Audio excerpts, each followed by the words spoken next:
Welcome, everybody, to this Meetings of Mind, the September Meetings of Minds.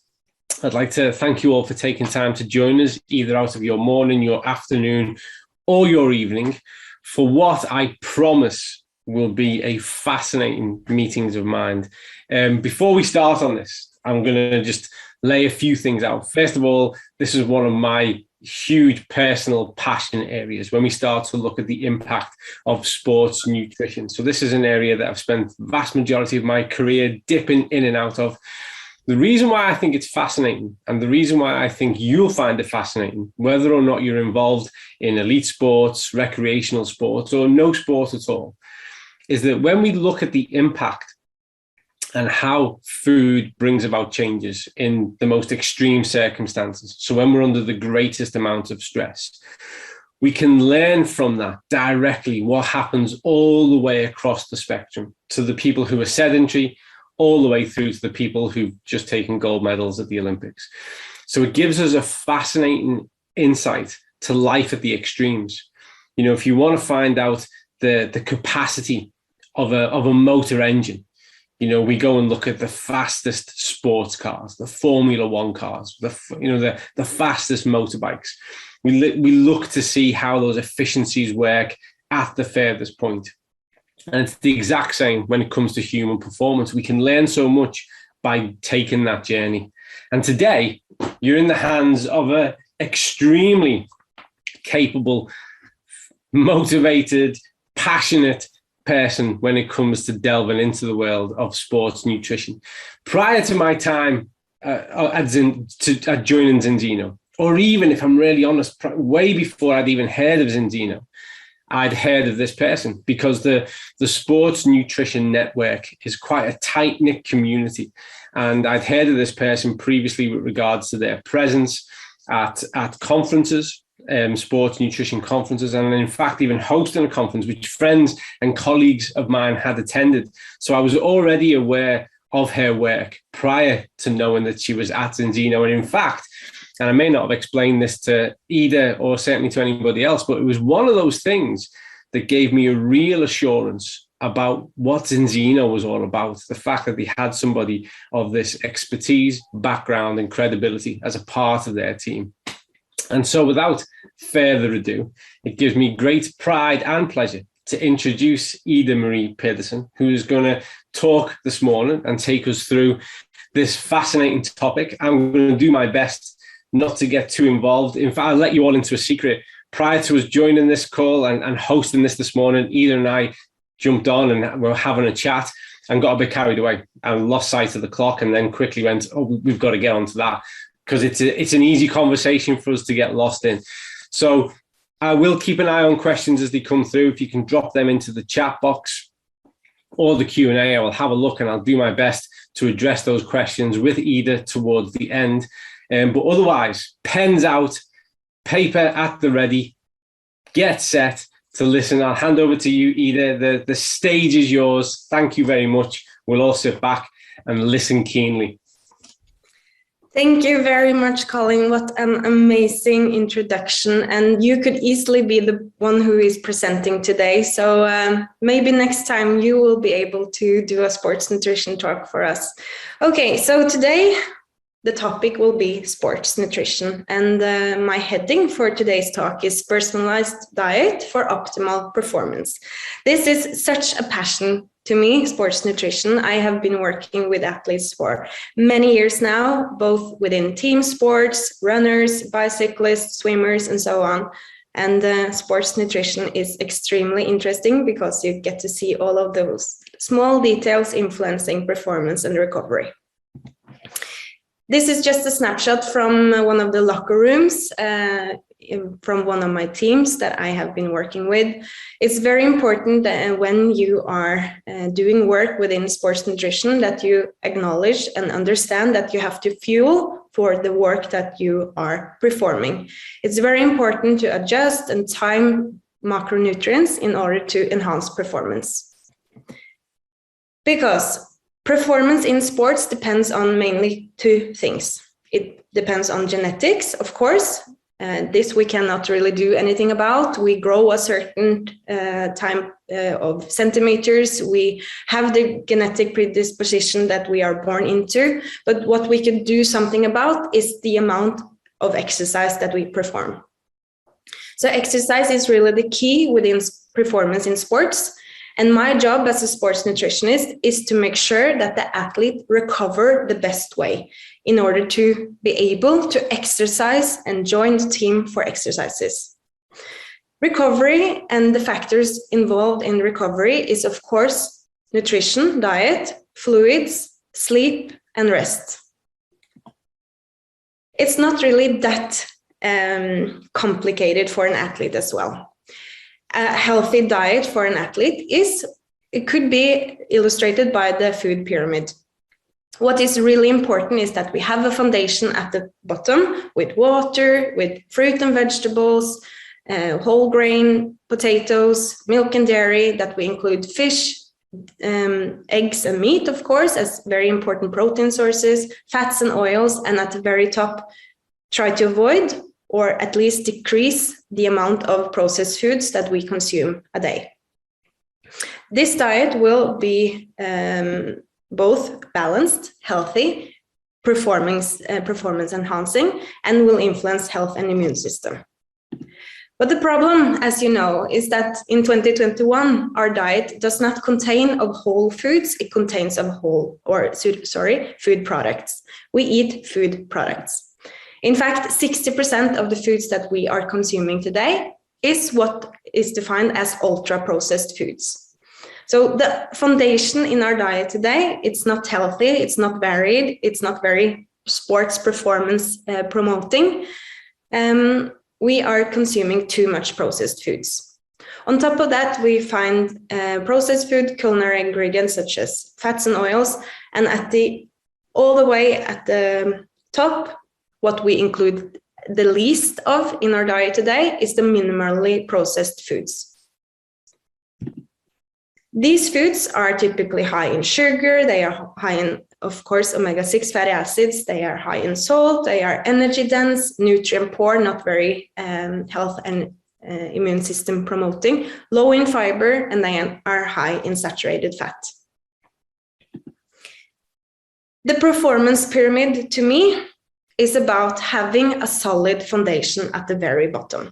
We have to talk about our diet before we start talking about sports nutrition and at the very top, supplements. So the foundation should be there before we do anything else. I will get back to this pyramid a little bit later.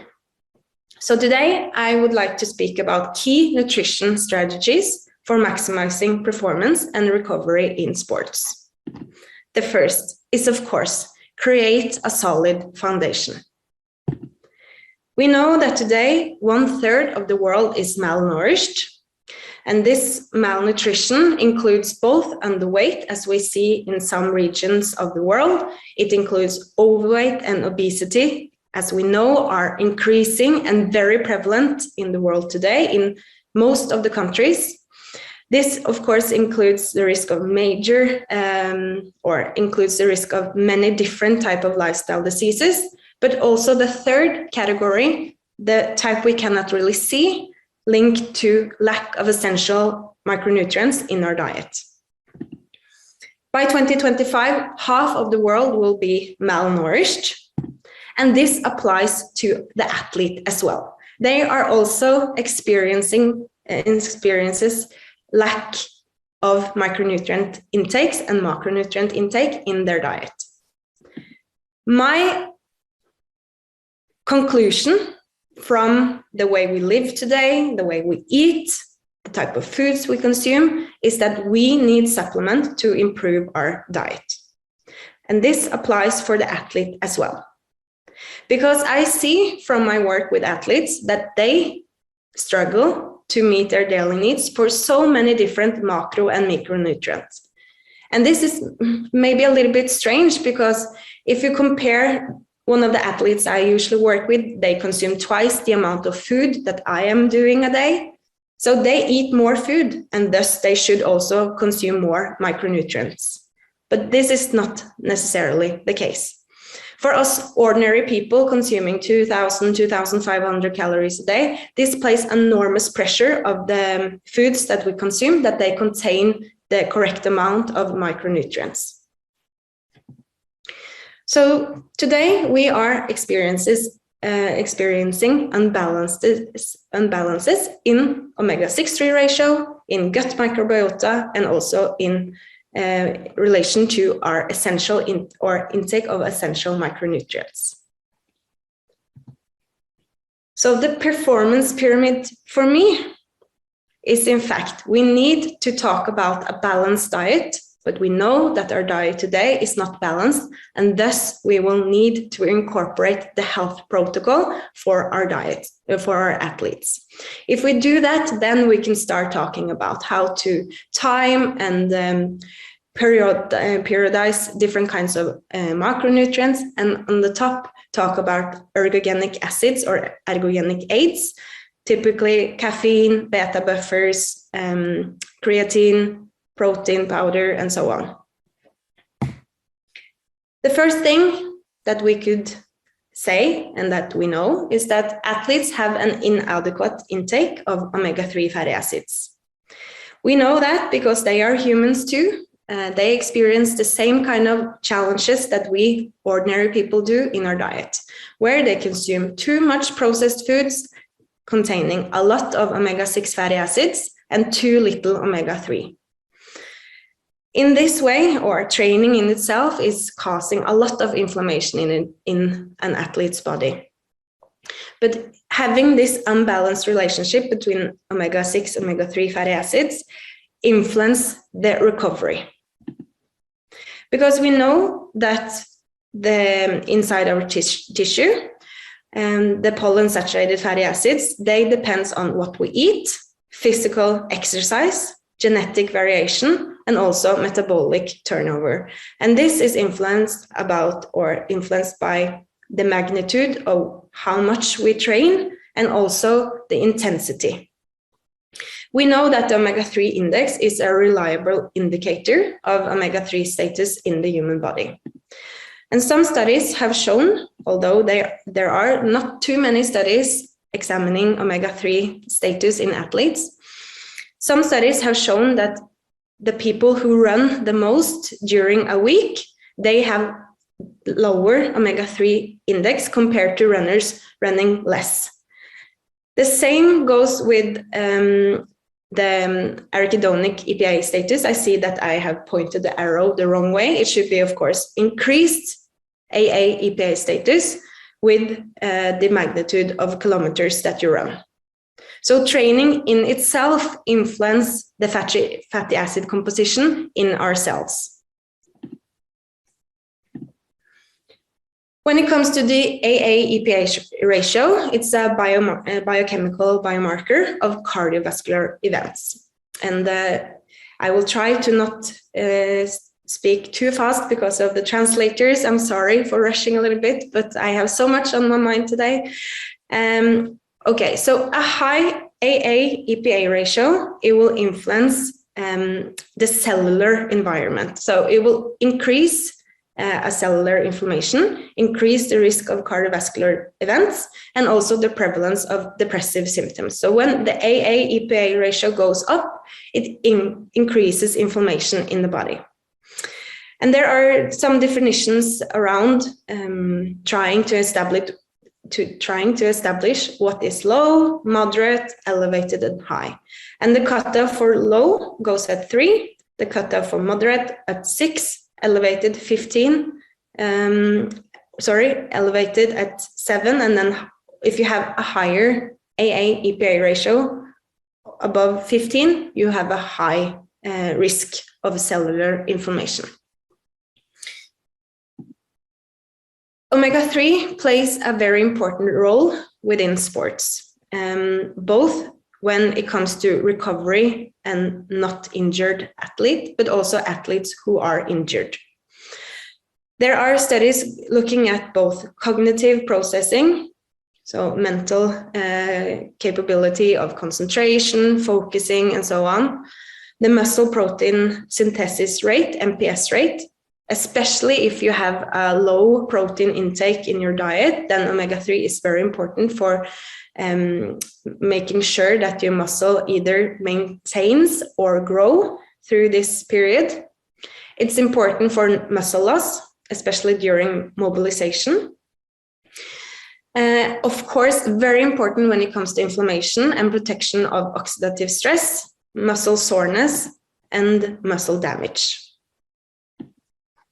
We know that the average ratio between omega-6 fatty acids and omega-3 fatty acids are above 12:1 in Europe, or even above 25:1 in the rest of the world, for example, America. In Scandinavia, people usually take a little bit more supplement than in other regions of the world, and we know that people in Scandinavia have around a balance around 7:1. But what we want is a balance below 3:1. And why is it that balance oil are working?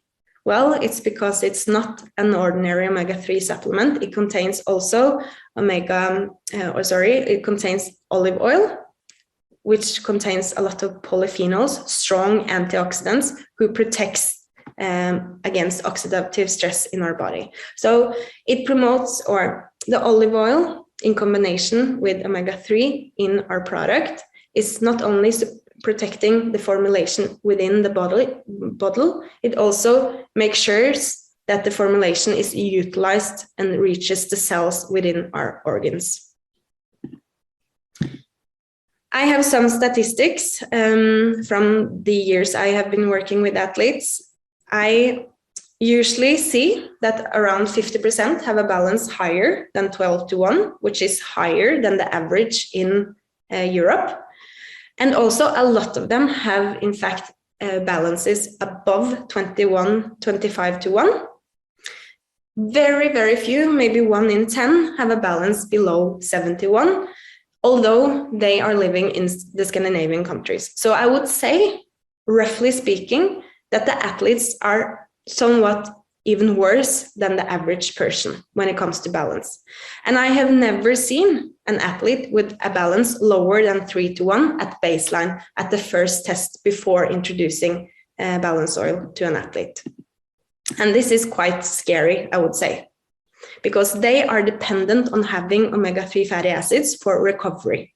Otherwise, they are more prone for injuries, don't recover as good as they should, and so on. So this is very scary numbers. Balance oil is test-based and individualized. Athletes usually differ in body weight, and of course our formulation takes care of that. Today, we have tested over 710,000 fatty acid tests, and we see that after taking balance oil for 120 days, 95% of the people doing that will have a balance below 3:1. The next issue and topic for the solid foundation is that athletes also have an unbalanced gut microbiota. They consume the same kind of foods that we are consuming, living in a westernized diet society where we go grab fast food or finished products, ultra-processed foods. And our gut doesn't really like that because they are dependent on fiber. If they are not fed fiber, they will starve and they will die. And the bad bacteria are taking over. So it's a constant balance between good bacteria and bad bacteria in our colon. A dysbiotic state, dysbiosis in our gut, increases the risk of diseases. It increases inflammation. It produces less short-chain fatty acids in our colon and also produces more LPS, which is not good for us. We know that 70 to 80% of our immune cells are in the gut. The athletes should also focus on fiber because we know that the average fiber intake in general is around 20 grams a day. However, we are recommended between 25 to 35 grams a day, meaning we have a deficiency of around 10 grams. our fiber intake is too low. You could think that being an athlete, consuming more food, consuming more energy could also influence fiber intake, and so we don't really have to think about that. Well, that is not the case, especially not with the athletes I have been working with, because they fluctuate quite a lot when it comes to fiber intake. One day, this athlete consumed 4,100 calories and consumed around 18 grams of fiber. The other day, when it consumed 1,000 calories less, it consumed actually, or he or she consumed more fiber and too little, as I just mentioned. So when we are talking about fiber, we want to talk about not only consuming one type of fiber or maybe including a couple. We want a diversity in our fiber intake. We want to consume as many different plants as possible because we know that diversity promotes a good gut health. It influences the magnitude of different bacteria types we have in our colon. So diversity is key. We know that different kinds of fiber influence different things. So for example, the viscous fibers, they are influencing our blood sugar and also cholesterol, blood cholesterol, because these viscous fibers, they form a gel around the particles, for example, around the cholesterol, and takes away the cholesterol from or removes cholesterol from the GI tract and back to the circulation. And out, and less travels back to the circulation. Also, what is even more important for an athlete for athletes are the influence of viscous fiber on blood sugar control. The other types of fiber, the non-viscous fibers, they are influencing the bacteria in our colon and the growth of the good bacteria, and then also, of course, the production of the short-chain fatty acids. In our product, Zinzino Plus, we have focused on diversity because we know that as I told you, different kinds of fibers will influence production of different kinds of short-chain fatty acids, but also the different bacteria fermenting those fibers. And for an athlete, protection against inflammation is very, very important, of course, when it comes to the effects of fibers. The second thing I would like to stress about fiber, as I also just mentioned, is the rise in blood sugar or blood sugar control with fiber. Because body weight and body composition for athletes are two very important factors when it comes to performance. Let's say that you have an athlete that is a little bit heavier than he or she should be, then it will influence how fast you run, how tired you feel, and it will influence performance. So those two factors are extremely important when it comes to performance within sports. If you have an athlete who are not consuming fiber, it will influence the blood sugar control and blood sugar fluctuations in a day. So what you want is an athlete that have a good blood sugar control with very few or not so high spikes in the blood sugar, so that you reduce the risk of cravings between meals. That is very important.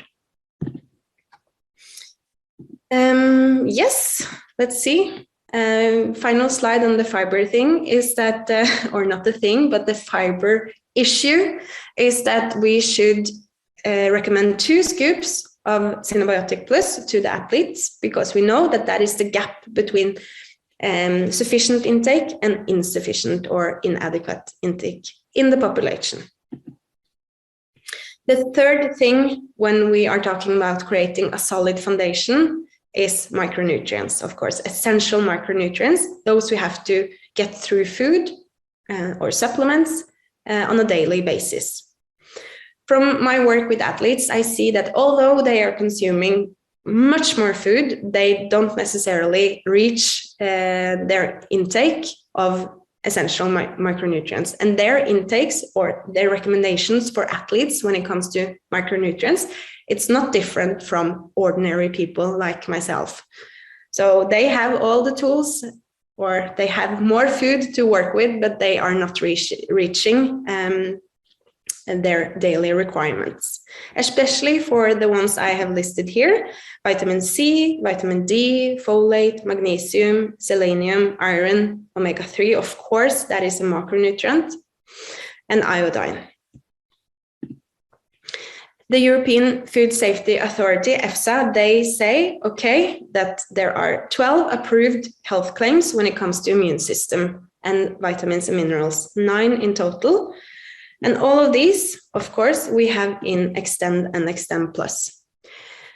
For an athlete, being healthy, free from illnesses, colds, and so on, means that it can train and improve. And remember, in the beginning, I said that the two most important drivers for a professional athlete or a good athlete is the way we are structured from birth, like our genetics, and then how much we are able to train.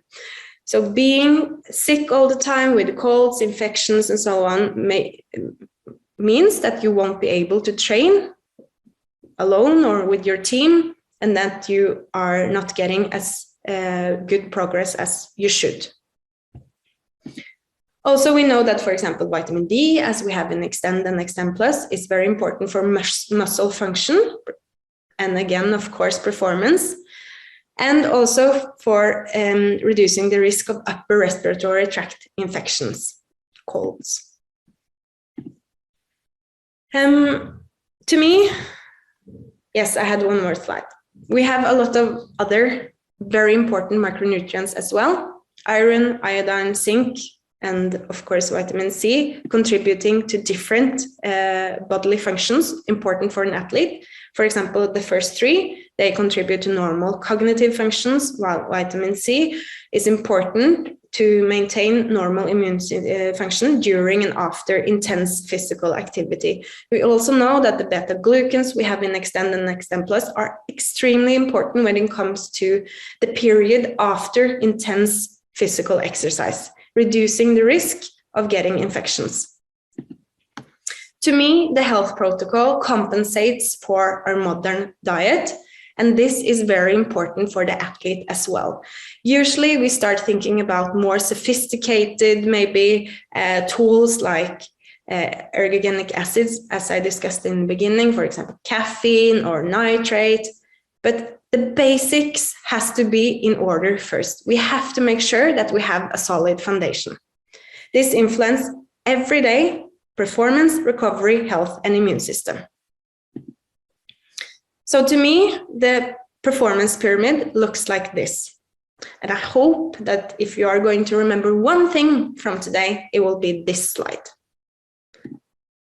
The second topic I would like to discuss is, of course, the next level up, the sports nutrition part, the hardcore sports nutrition.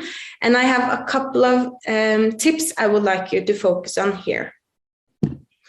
First of all, when it comes to carbohydrates, much debated. Some love carbohydrates, some love them not so much. Some eat low-carb food, some eat high-carb food, and so on. But within sports nutrition, carbohydrates, they are considered to be the most important fuel when it comes to performance, especially for those who are doing longer intensity sports like running, bicycling, team sports, and so on. There are a lot of different things to talk about when it comes to periodization, I cannot really say that word right now, but when it comes to either increasing or decreasing your intake of carbohydrate per day, the rule of thumb is that you should incorporate the amount of carbohydrate based on the exercise load that you are doing.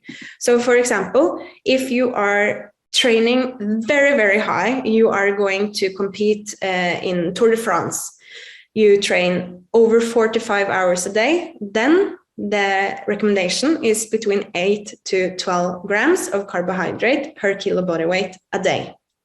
Meaning that if you weigh 100 kilo, just to give an easy example, you will have to consume between 800 to 1200 grams of carbohydrates a day, which is extremely difficult to do.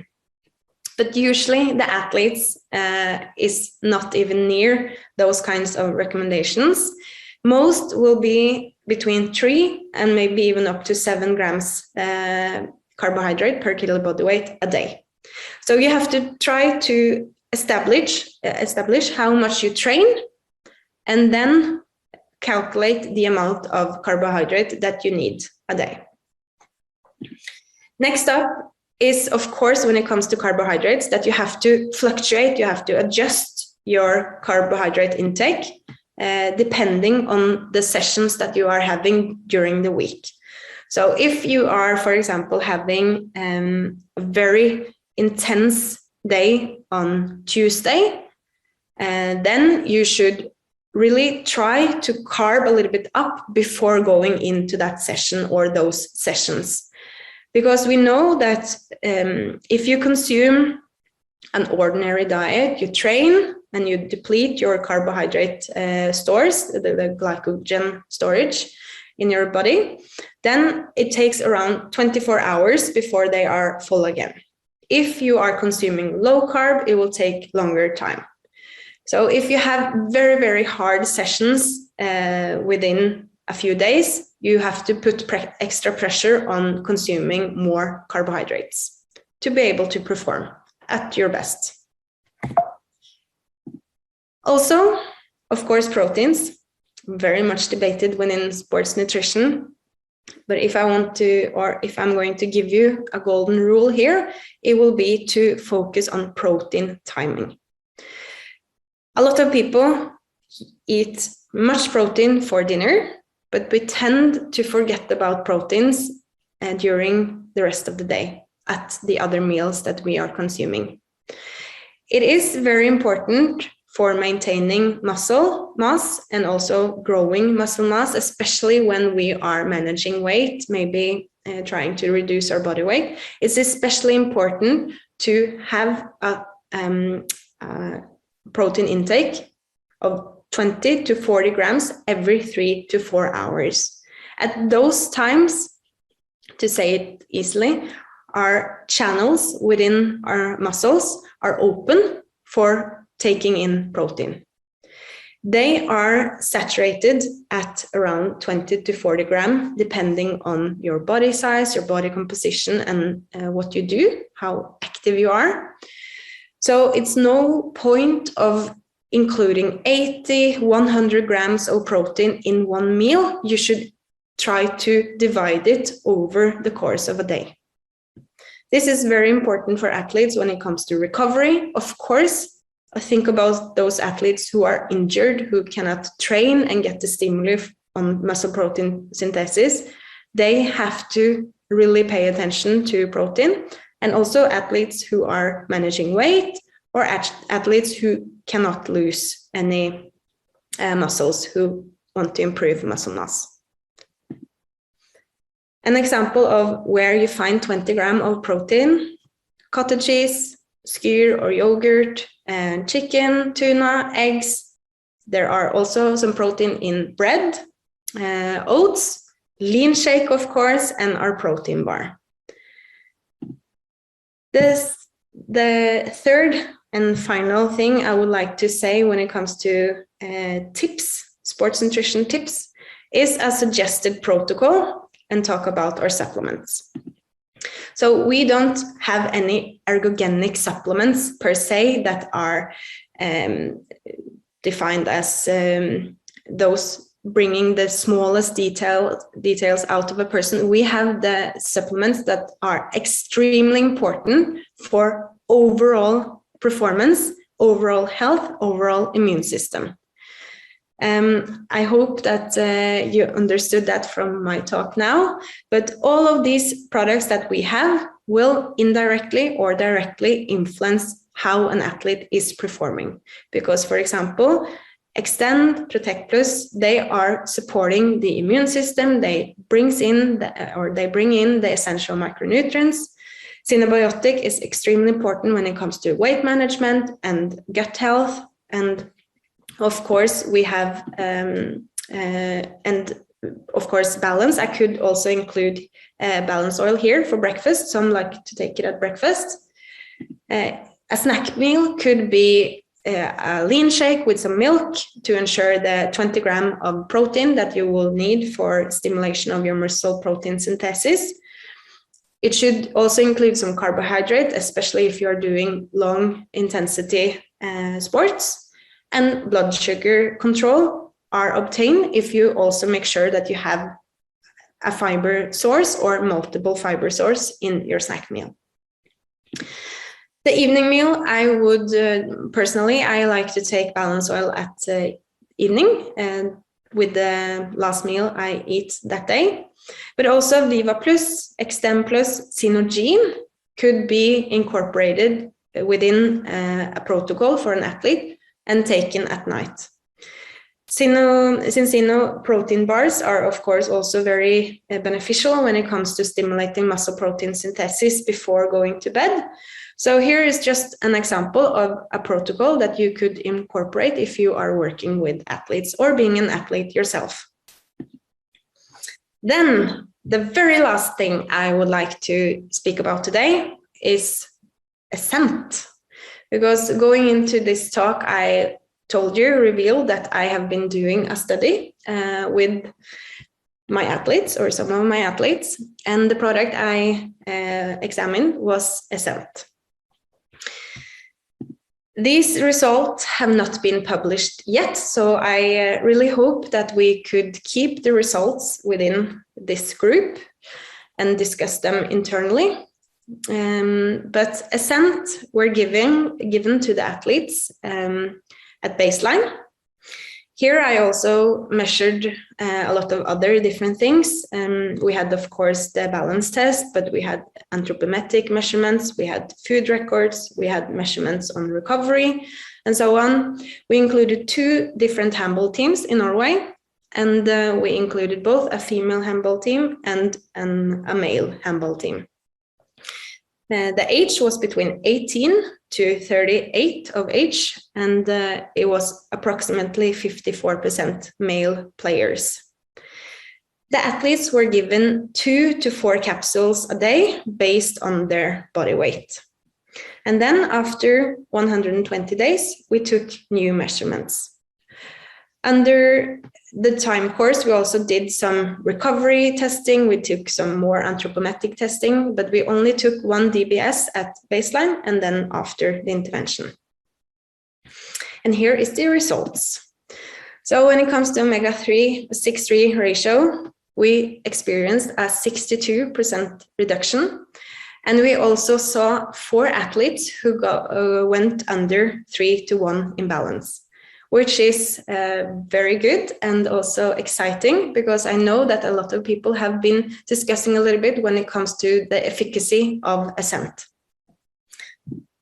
Also, when it comes to the the omega-3 index, it increased by 71%. The protection value was extremely poor at baseline. 75% of all the athletes had 0 in protection value. And then after 120 days, the athletes improved, or 9 out of 10 athletes improved protection value. And the protection value increased by 250%, which is amazing.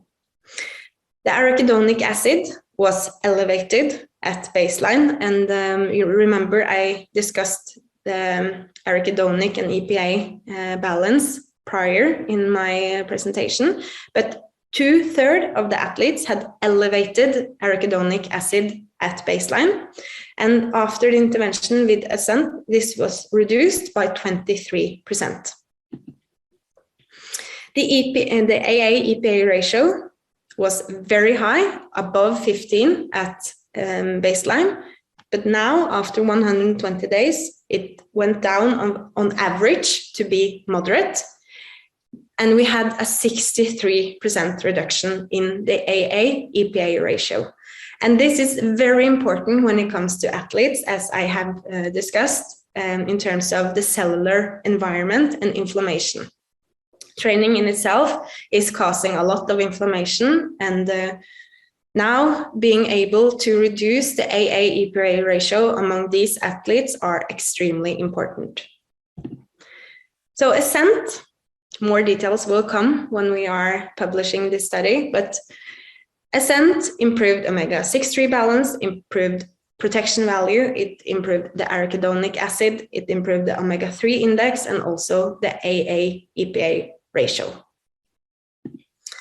That was what I wanted to discuss. I sometimes think about our product as athletes, because athletes, they have a very unique composition as our product do, and they are constantly looking for improvements and to taking the next step. So thank you very much for listening to me and my presentation today. And yeah, maybe there are some questions. Definitely. Thank you very much, Ida. I've actually just been sat making a load of notes myself of things that we can discuss now and discuss later, but I'm going to open up. I mean, you've covered a lot there, Ida. There's a ton of information that covers a broad spectrum. And so I think that's reflected in some of the questions that we've come through. So if you don't mind, I'll pick up a few of those and then maybe explore a few of my own questions, if that's all right. Yeah. So first one, this is an interesting one. And I'd be interested in your take on this, because I might have a slightly different response to this. But Ursula has asked, and this comes up a lot with regards to protein sources and vegans. And that there is much debate around the absorption rates, that they're different, that they vary, that they're not close to 100%. First of all, before we champion into anything else, it's very rare that any source of protein has 100% absorption rate. So that's not isolated to purely vegan considerations. And then there's this notion that the leftovers are transformed into, and I really don't like this phrase, Ursula, cell garbage, but I think I know what you mean. So I guess your question is with regards to protein, and this is in the context of vegans. If a person is consuming, if they're looking for a range of different types of protein sources, I guess it's about that notion of, how much of it can the body make use of, and how much of it is just going towards waste. What are your thoughts on that, Ida? I think it's a very good and maybe also a good question, and maybe a little bit of a complicated area, because if you are going to make sure that you always consume the most bioavailable protein sources, then perhaps you will miss a lot of other beneficial factors with other kinds of foods.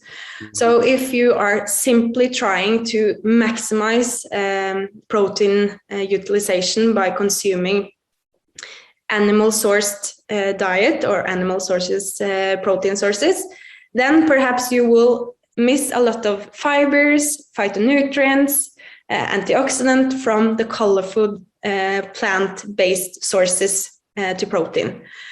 So it's a little bit difficult, but yes, of course, the animal sourced protein sources are better at being utilized in the body, but it depends. The body also kind of influence and mediate itself, being able to turn on or off the magnitude of absorption for a number of different macro and micronutrients that we consume.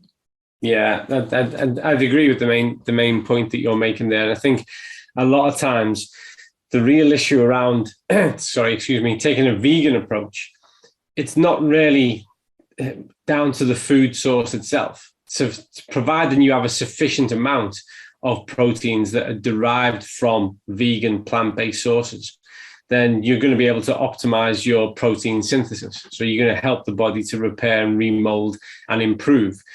The real issue is availability and looking at the diversity that's required, and then obtaining that in the shopping basket. That's the real challenge, if we're going to be honest about it. So I think because of that, a lot of misinformation has crept in with regards to absorption. More often than not, those whole foods, those plant-based sources are actually going to provide a lot more bang for buck than an isolated protein that's just derived from meat. So I think, I'd worry less about the waste and focus more upon the diversity and how you can achieve that through the diet. And then, the good thing now is that there are opportunities to add to that through kind of vegan supplementation. But I think that's one of those areas where there's an opportunity to enhance the diet. And here's a good one for you, Ida, based off what you were just discussing. Why do athletes have a lower EPA-AA ratio? They want to know, did they understand it correctly, that the difference was whether they run fast or longer? This, Ida and I were discussing this prior to this meetings of mine. Over to you, Ida.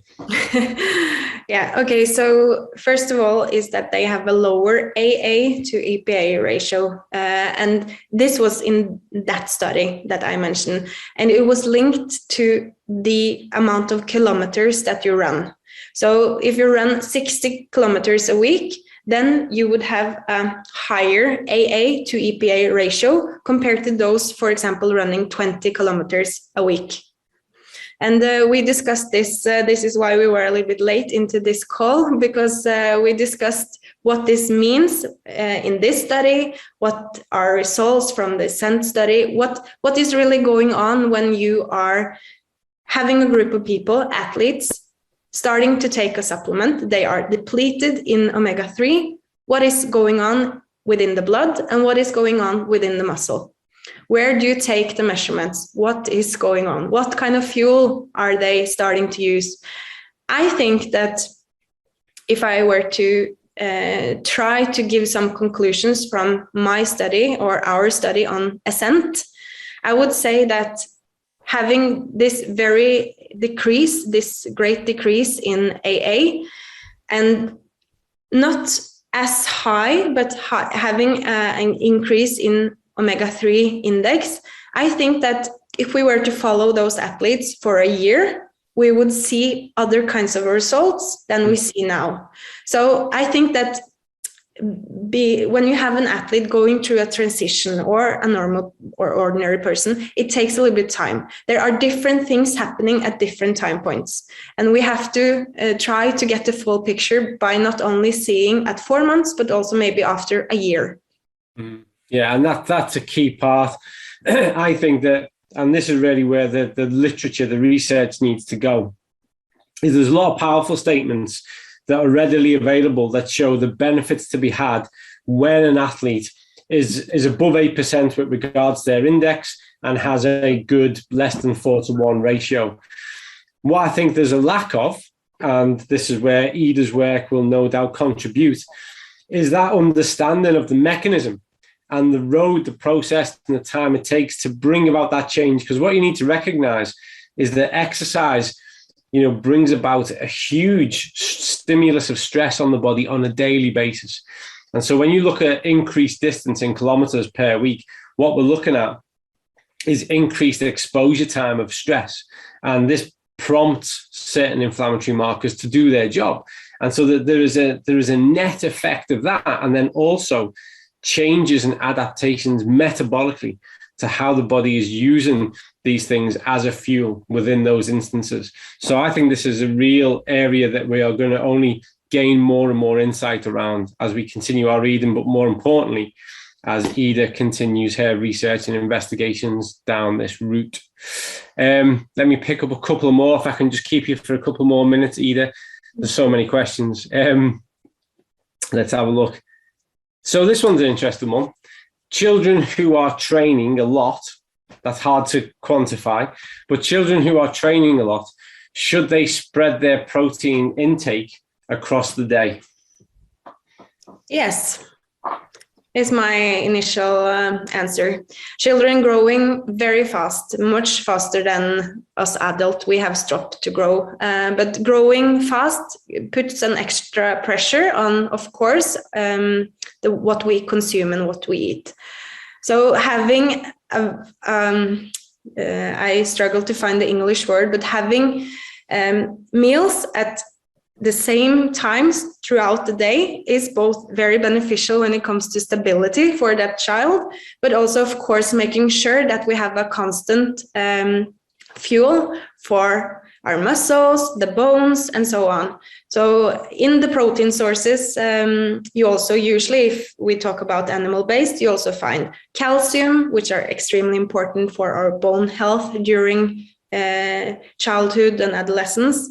And other very important micronutrients such as iodine being extremely important. We have vitamin D in some enriched dairy sources, all very influential for the child. So yes, I would say that it's a good idea to periodize the intake of protein, but also I would like to say that we should never start to count calories or count grams when it comes to children. We shouldn't do that as adults as well, but especially don't put that pressure on your child, please. Absolutely. And the only thing I'd add to that question is, if your athlete is doing a lot of sport, and especially if you think your child is going to develop into, a good athlete and maybe a professional athlete, what we like to inherit are athletes, humans with really good eating behaviors, so that they are used to having a diverse diet that's fundamentally based on whole foods, that they have a really healthy mindset about variation and the types of foods that appear at different opportunities throughout the day. And I can't echo and I cannot support that statement anymore. Do not teach your child to count calories. Do not do that. Don't burden them with that. It hasn't worked for anybody else. It won't work. For the definition of insanity is to repeat the same process and expect a different outcome. And we've been teaching people for decades to count calories, and it's not worked. So don't do it to your children. Right. Let's have one more question, Ida, and then I promise that we'll let you go. Here's an easy one. I'll do this one, then I'll ask you one more. First of all, they've given out a huge thanks for your inspiring speech, and then they've asked, are the products approved by WADA? Our products are all Informed Sport certified, which is the highest level of certification there is. It is the requirement from WADA to ensure there's no cross-contamination and that the products are safe and effective. So a resounding yes to that. So let me ask you one more question before I let you escape. So here's one. This is a more general one. Would people who exercise regularly but not considered athletes, and I'm asking this because Ida and I were discussing this earlier as well, so maybe 1 hour per day, 5 to 6 days a week, a moderate to high level, struggle to get in balance with the standard amount of balance oil, would they need to increase their dosage to see a shift? Yeah, this is a good question, and I can't really answer that because we haven't done the study. So if we were to do an intervention based on you, we would get the answer. But my guess is that if you are training, being a recreational active individual, then you will get in balance by using balance oil. I am doing the same. I'm training for approximately 1 hour a day, every single day of the week running. And I got in balance after just 4 months, the standard protocol. So I think that increased dosage or higher recommendations, those are probably more applicable to professional athletes training twice the amount, 3 times the amount than we recreational active individuals do. Yeah, it's a great question because we were discussing that. Ida is going to go full on to investigate that whole area. It's a fascinating area for consideration. My only tip would be is to, whenever anybody starts taking balance oil, is to take the recommended dose, do your test and your retest and see what the results are. Because it could be that you need to increase a little bit, but also, because as a sports nutritionist, as someone who's functioned within the sports space, I'm obsessed with efficiencies. So it could be that once you get in balance, let's say that takes 120 days, or let's say it takes double that time. It's because it can, there is individual variance. Once we get there, we should be a little bit of a scientist with ourselves. And we should say, okay, what do I need now to take on a daily basis to maintain this? Because we're going to maintain it forever, for life. So where do I need to place that? And it could be that during the winter months, during times of increased physical demand, work demand, we take it up a little bit to maintain that. Just the way you think the rest of your diet. If you've been more active throughout a day, you're going to have an increased appetite and you're probably going to consume a little bit more food. So if we're doing more, we're taking on more, we're under greater stress, then we might want to upregulate. And if we're not, if we're really managing through, it could be that we're going to downregulate a little bit to make sure we ensure balance. So I would encourage you all, with that test opportunity, pre and post, become a scientist about yourself, become fascinated with how you respond. And it'd be interesting as well, maybe we can further down the road have platforms like this where people share their insights and what they experienced. But for sure, with regards to the research and the research that Ida is about to undertake, that's the huge question for us. So I'm going to wrap this session up. Ida, thank you. I knew that was going to be a great session. So much information in there. People, this has been recorded. It'll be shared. I would encourage you to watch it again and again. Share it wide and far. More and more people are fascinated and interested in the impact that nutrition has with regards to exercise, sports performance. So please do, switch on to this, share it amongst those people who you think it's going to matter to most. We will be back. Another meetings of minds in a month's time, the 14th of October, which is a little bit different. So on the 14th of October at 2 p.m. CET, Dr. Paul Clayton is going to be our host, and he's going to open the floor to me. I'm going to be presenting some insights and information from my perspective with regards to nutrition. And we will nail on a specific subject of what that's going to be about, and we'll share that information as soon as possible. So I'm going to get myself ready. I'm going to be grilled and interrogated, no doubt, by Paul, who's for sure going to ask me really difficult questions. And please do join us then. Bring your friends and bring your questions too. Until then, thanks again, Ida. Incredible. Everybody, stay well, stay safe, stay healthy, keep changing lives, and we'll see you on the 14th of October. Bye for now.